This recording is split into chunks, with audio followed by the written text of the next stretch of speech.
حضرة سيدنا محمد صلى الله عليه وسلم ثم إلى أرواح أزواجه وذرياته وأصحابه والتابعين والتابعين لهم بإحسان إلى يوم الدين وإلى أرواح آبائنا وأجدادنا وجداتنا ومشايخنا وجميع المسلمين والمسلمات والمؤمنين والمؤمنات شيء الحق. الفاتحة.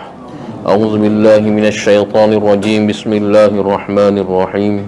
الحمد لله رب العالمين الرحمن الرحيم مالك يوم الدين إياك نعبد وإياك نستعين اهدنا الصراط المستقيم صراط الذين أنعمت عليهم غير المغضوب عليهم ولا الضالين آمين. الحمد لله نحمده ونستعينه ونستغفره ونعوذ بالله من شرور أنفسنا ومن سيئات أعمالنا من يهده الله فلا مضل له ومن يضلل فلا هادي له. رب اشرح لي صدري ويسر لي أمري واحلل عقدة من لساني يفقه قولي. اللهم ارزقنا علما نافعا وانفعنا بما علمتنا إنك أنت العليم الحكيم. اللهم افتح أبواب علمنا ومعرفتنا وحكمنا.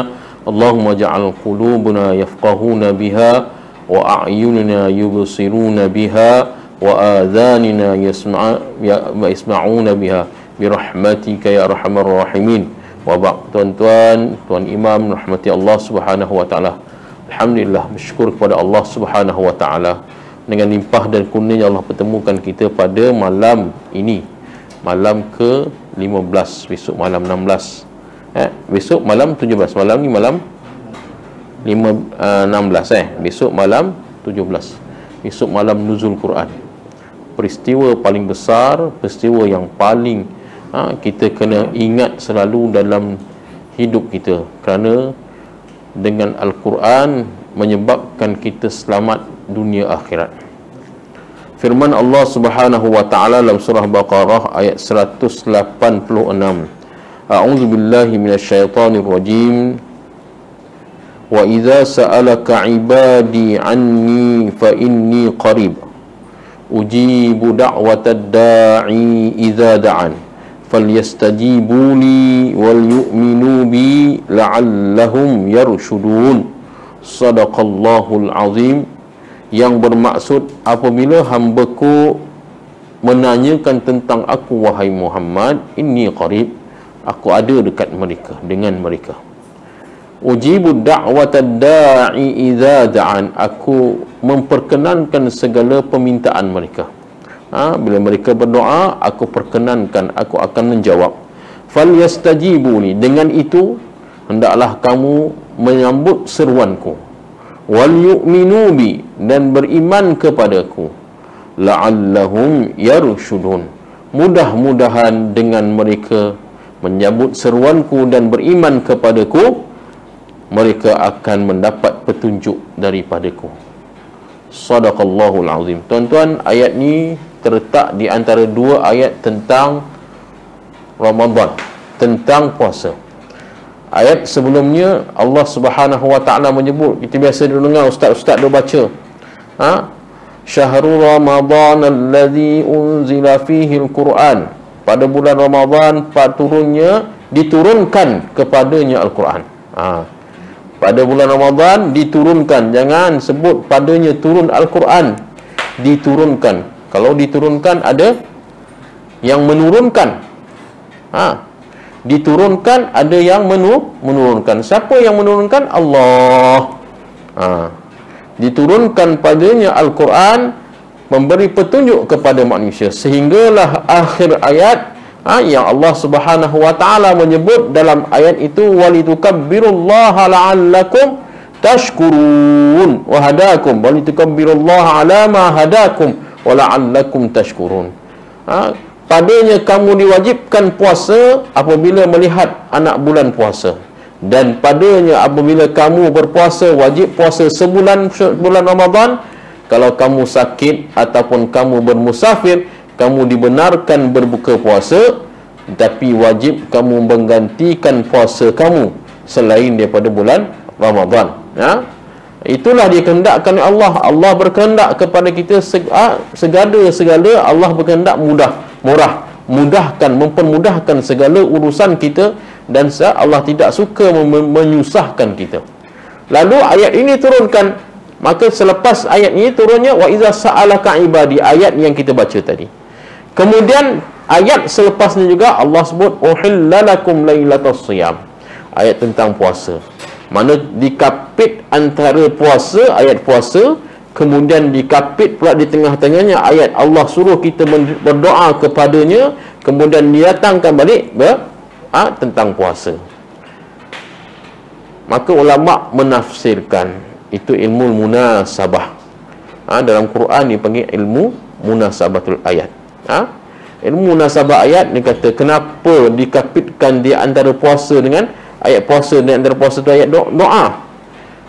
Maka di situ bahawasanya orang yang berpuasa, Allah telah jaminkan makbul doanya. Orang berpuasa, Allah jaminkan makbul doanya. Dalam hadis lain Nabi SAW menyebut 3 doa yang tidak ditolak. Imamul adil, pemimpin yang adil. Yang kedua, orang berpuasa sehingga dia berbuka.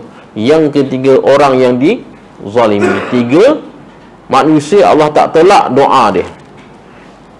Imam yang pemimpin yang adil, manusia yang orang yang berpuasa sehingga dia membuka puasanya, dan orang yang dizalimi.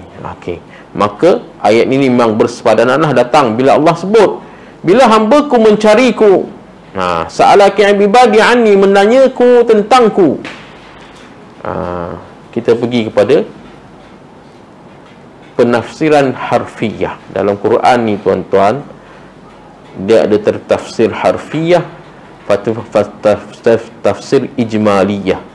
Ijmal ni satu ayat rangkum. Tafsir harfiah satu perkataan.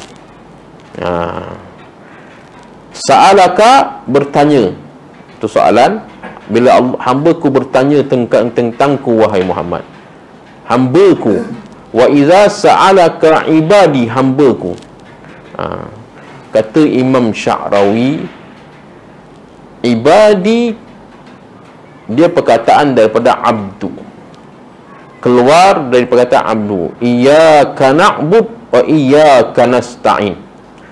Kepada Engkau kami mengabdikan diri, kepada Engkau kami meminta pertolongan. Abd, dia perkataan abd. Dia juga pecah padanya juga abid. Hamba juga, semuanya hamba. Perkataan yang dimaksudkan ibadi, hamba, abid juga hamba. Dua-dua perkataan. Cuma selepas ba ada huruf alif, dan selepas ba ada huruf ya. Kata Imam Sya'rawi, adakah perbezaan antara duanya? Dalam bahasa Arab tuan-tuan, kita kena faham setiap penukaran huruf, setiap syaddah, setiap penambahan huruf. Syaddah ni penambahan huruf, syaddah ni sabdu. Ar-Rahmanir Rahim, ghairil maghdubi alaihim waladdallin. Jangan hilangkan sabdu tu. Kena kurangkan sabdu, kurang huruf. Kita baca ghairil maghdubi alaihim waladdallin, tak sah semayang pasal kita buang sabdu. So apa beza alif dengan ya? Hamba Allah yang dimaksudkan ibadi, yang mencari aku lah mereka yang merindukan aku, yang mencari aku. Abid, mereka yang tak rindu aku tapi terpaksa tunduk kepadaku. Itu abid. Ibadi, hamba Allah yang mencintaiku dan mereka yang mencari aku. Faham? Sebab tu dalam ayat ni Allah tak bubuh wa iza sa'alaka abidi. Allah sebut ibadi wa ibadur rahman dalam ayat lain, dan hamba Allah yang Rahman. Ibadur Rahman, hamba Allah yang cintakan Tuhannya, yang bersifat Rahman. Maka ayat ni kita nampak macam biasa-biasa tafsir dalam bahasa Melayu biasa je tuan-tuan. Tuan-tuan buka tafsir dalam bahasa Melayu biasa je. Tapi sebenarnya maknanya sebenarnya sebelik hamba-Ku, iaitu hamba-Ku yang mencariku. Kerana manusia dia ada dua jenis. Yang beribadah kerana wajib. Yang kedua, beribadah kerana cinta. Kerana sayang, kerana cinta pada Allah. Apa beza? Sebagaimana sabda Nabi SAW kepada Sayyidina Umar. Nabi bertanya kepada Sayyidina Umar, wahai Sayyidina Umar, siapa yang kamu cinta? Jawab Sayyidina Umar, isteriku, bapaku, diriku dan Rasulullah dan Allah. Umar, hati kamu belum beriman ya Umar. So, macam mana Rasulullah? Siapa yang kamu cinta? Diriku, engkau dan Allah. Belum ya Umar, kamu belum sempurna iman kamu. Lalu Sayyidina Umar tanya, siapa yang kamu cinta? Baru aku faham ya Rasulullah, aku kena cinta Allah, engkau dan diriku. Tak? Kita ada diri kita, nyawa kita. Mana kita kena cinta? Nyawa kita ke Allah? Mana kita nak kena cinta? Rasulullah ke nyawa kita? Baru disebutkan ibadi, hamba-Ku yang menanya tentangku. Maka Allah jawab apa?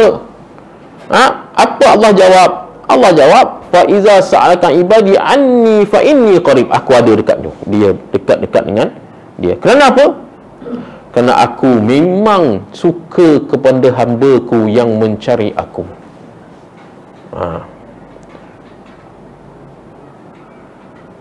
Ujibud da'watid da'i iza da'an. Dengan itu aku akan menjawab segala permintaannya. Segala permintaannya. Dengan sifat apa tadi? Sifat dia bersembahyang, beribadah kerana dia mencari Allah.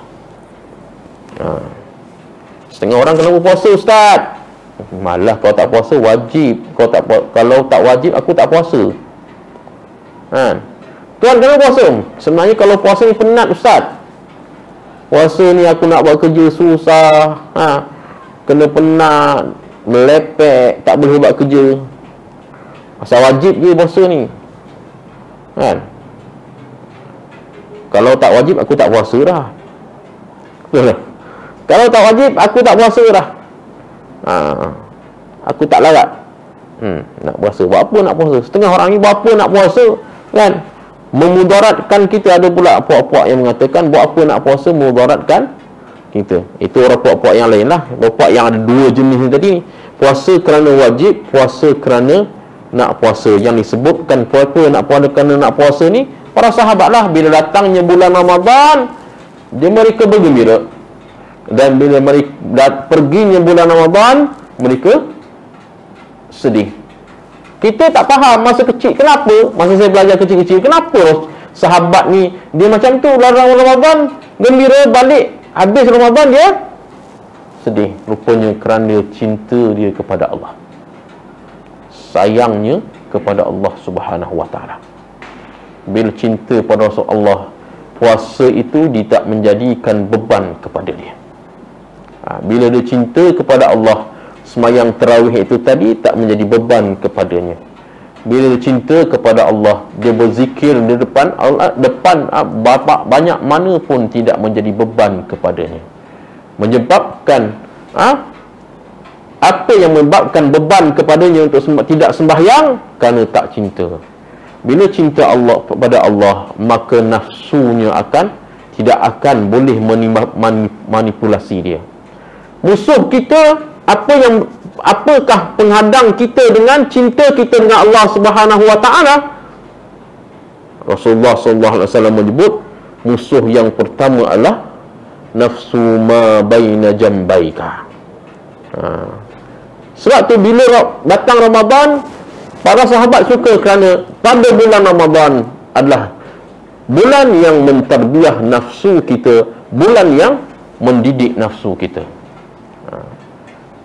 Kalau orang biasa puasa, orang biasa puasa tahan lapar dan dahaga. Orang yang khawas, dia puasa dengan tahan melakukan maksiat.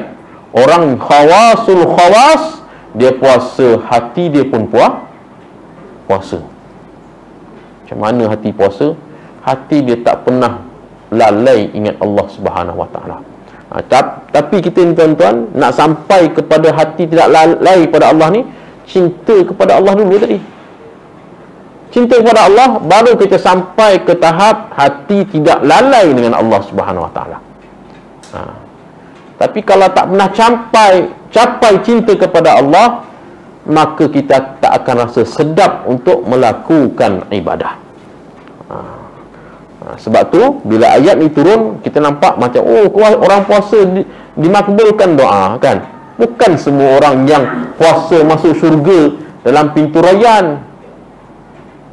Allah sediakan satu pintu khas untuk orang yang puasa, namanya Rayyan. Agak-agak kita layak tau. Rayyan ni orang yang puasa kerana cinta Allah, suka nak puasa. Orang yang suka puasa, tak rasa beban. Itu antara ciri orang puasa boleh masuk Rayyan. Tapi kalau puasa takat tahan lapar dan dahaga, patu maksiat lain buat, maka Rayyan tu tak terima kita. Pasal ahli syurga ni, siapa mereka? Ahli syurga ni yang merasakan ibadah itu sedap. Ibadah tu nikmat. Saya dah beritahu tuan-tuan, kan? Kalau ibadah kita masih lagi rasa beban, kita kena cari apakah penyelesaiannya. Kalaulah ibadah itu menyebabkan kita susah nak buat, kita kena cari macam mana penyelesaiannya. Pasal selagi kita tak rasa nikmat bersembahyang, selagi itu kita tak akan dapat khusyuk. Selagi kita tak rasa nikmat baca Quran, selagi itu kita akan tak dapat rasa kemanisan baca Quran. Selagi kita tak rasa nikmat berzikir, selagi itu kita tak akan rasa macam mana nikmatnya berzikir dan sedapnya berzikir. Maka Allah sebut falyastajibu li. Yang ni perkataan ni, ayat ni ta'qib, ayat ni yang paling penting. Maka jawablah seruanku. Seruanku ni apa tuan-tuan? Kita pernah rasa tak seruan Allah? Setiap orang jangan lupa bahawa Allah tak tinggal dia. Allah tak tinggal dia. Cuma kita yang tinggal Allah. Bangun pagi tadi, tak boleh tidur Pak Imam. Pukul 1 bangun kencing, pukul 2 bangun berak, pukul 3 pukul 4 pukul 5 bangun. Dalam hati sebut bangun. Takkan nak bangun sahur je. Buatlah tahajud 2 rakaat, buatlah taubat 2 rakaat. Ustaz dah sebut, ke hati sebut tu? Ada tak? Ada tak? Ada tak? Saya tanya ada tak? Yang ni sebut falyastajibuli. Jawab seruanku. Pasal yang tegur dalam hati kita, Allah antarkan malaikat supaya kita ingat apa yang ustaz tadi mengajar. Wal yu'minu bi, berimanlah kepadaku. Beriman ni bukan macam senang-senang kita tu, saya dah beriman ustaz. Tak, beriman kepada Allah. Setiap qadar sampailah kita belajar tadi qada dan qadar. Hari ni kita kena covid, besok orang mati, kita yakin itu semua kerja Allah. Kita tak merungut apa yang Allah berikan kepada kita, tak merungut. Anak aku tak cerdik, anak aku nakal, tak merungut. Faham? Tak merungut. Oh, anak aku macam ni, macam mana dah buat macam-macam dah ustaz, gini, tak merungut. Ishku, mintalah, mengadulah kepada Allah. Kita tetap akan mengadu kepada Allah. Okey, ceritanya apa masalah yang ada kepada kita, kita bangun minta mengadu kepada Allah. Itu yang disebutkan wal yu'minu bi la'allahum yarshudun. Mudah-mudahan kamu mendapat petunjuk. Yang ni yang paling kita takut, kerana ada orang yang hafal Quran, ada orang yang macam saya pakai serban, pakai jubah. Bila dia meninggal dalam su'ul khatimah. Tak semestinya tuan-tuan nampak saya pakai serban, pakai jubah, bercakap tuan-tuan ni besok saya meninggal dalam husnul khatimah. Tak semestinya title imam tu dia boleh masuk husnul khatimah. Title tu tak jadi tuan-tuan. Ni la'allahum yarshudun ni. Mudah-mudahan kamu di antara mereka yang mendapat petunjuk daripada aku, dan mereka yang mati dalam husnul khatimah. Kunci ni adalah tuan-tuan, bulan Ramadan kita dah masuk last. Bulan Ramadan ni Allah sayangkan kita. Maka dia sediakan satu bulan yang di mana doa kita dimakbulkan, khasnya pada malam Lailatul Qadar. Sayyidah Aisyah bertanya kepada Rasulullah, ya Rasulullah, kalaulah aku dapat Lailatul Qadar, apakah doa yang aku nak minta? Ni orang yang cerdik, orang yang nak tahu apakah benda yang kena minta. Apa Rasulullah jawab?